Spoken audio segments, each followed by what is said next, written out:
ભાઈનો જે કેસ છે 2023ની સાલમાં ફોરેસ્ટના જે કર્મચારી છે એમણે અન્ય કોઈક જે વ્યક્તિ હશે એમણે ફોરેસ્ટની જમીન ઉપર કંઈક ઇલીગલી એમણે વાવેતર કરેલું હતું અને એ વાવેતર દૂર કરેલું હતું ફોરેસ્ટના કર્મચારીઓ.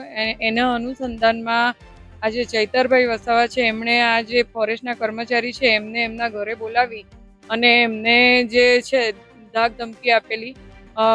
એને જે પિસ્તોલ કે જે બંદૂક હતી એનાથી એમણે હવામાં ગોળીબાર કર્યું હતું અને ધોલ ધપાટ કરી હશે અને એ ધોલ ધપાટ કરી હતી અને આવો એક બનાવ હતો. અને પછી બીજે દિવસે એને જે પીએસ છે એ પીએસ જે છે એમણે એને અન્ય જે ઈસમો છે એમણે 30-30 હજારની 60,000ની બે ઈસમોને આપવા માટેની ખંડણી માંગેલી હતી.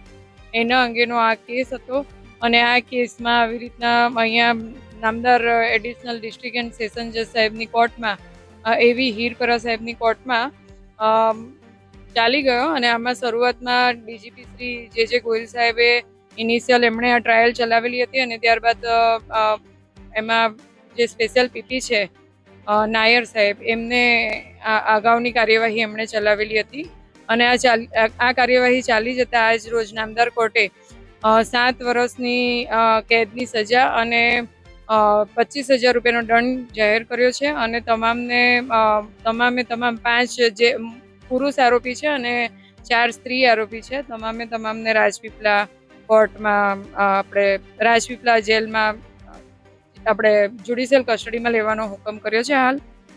અને એમાં અરજી આપવામાં આવી છે કે જિલ્લા ટ્રાન્સફર માટેની અરજી પણ હાલ આપી છે કારણ કે આ જે મેટર છે એ મેટરમાં જો અહીંયાની જેલમાં રાખવામાં આવે તો અહીંયા નર્મદા જિલ્લાનું જે વાતાવરણ છે એ એમાં તકલીફ પડે એમ હોય અધર ડિસ્ટ્રિક્ટમાં એમને ટ્રાન્સફર કરવા માટેની અરજી પણ આપી છે.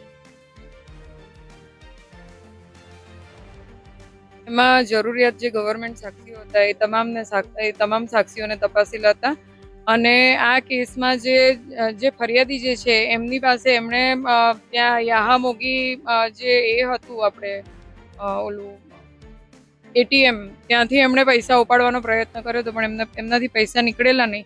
એટલે ત્યાંનું જે સ્લીપ હતી એ ત્યાંથી એવો ગયા ત્યાં એમના જે ઉપરી અધિકારી હતા એમને ફોન કર્યો કે મારી પાસે પૈસા નથી અને આ લોકો આવી રીતના પૈસા માંગે છે.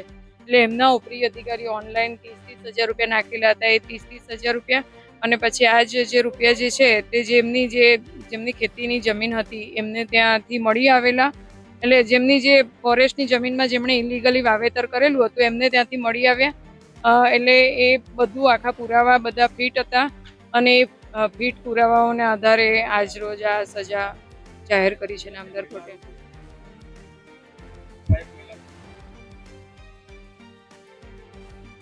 એમાં જે મહિલાનું જે બાળક છે એ બાળકને સાથે લઈ જવા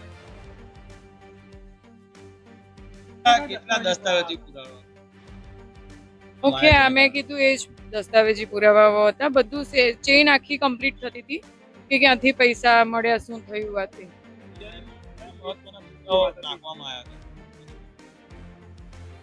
જે સજા માટેના ગ્રાઉન્ડ ઉપર આવતા મુખ્ય જે મુદ્દાઓ હતા એ જે 1 વર્ષનું એમણે પ્રોબેશન લઈને એક ગુનામાં એમણે મુક્ત થયા હતા. 1 વર્ષનું પ્રોબેશન એમણે લીધું હતું. પ્રોબેશન પિરિયડ પત્યો અને તરતથી ફરી પાછા ઘણા ગુનાઓ એમની સામે નોંધાયેલા છે. એટલે આ બધા ગ્રાઉન્ડને નામદાર કોર્ટે ધ્યાને લીધા છે. હા પૂરતા પુરાવા હોય નામદાર કોર્ટે ચેઇન આખી કમ્પ્લીટ થાય છે પુરાવા પૂરતા છે બરાબર. તો આવી રીતના એ પૂરતા પુરાવાને ધ્યાનમાં લઈને આ સજાનું ગ્રાઉન્ડ. બંદૂક નથી મળી આવી.